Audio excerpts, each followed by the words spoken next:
Sa dalamhati at sa kabiguhan,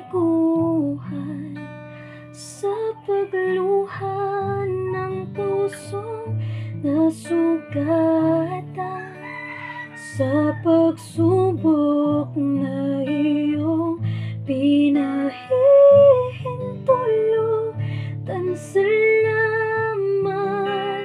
Panginoon, sa katugunan sa aking dalangin, sa kalakasang sa'yo lang gagawin.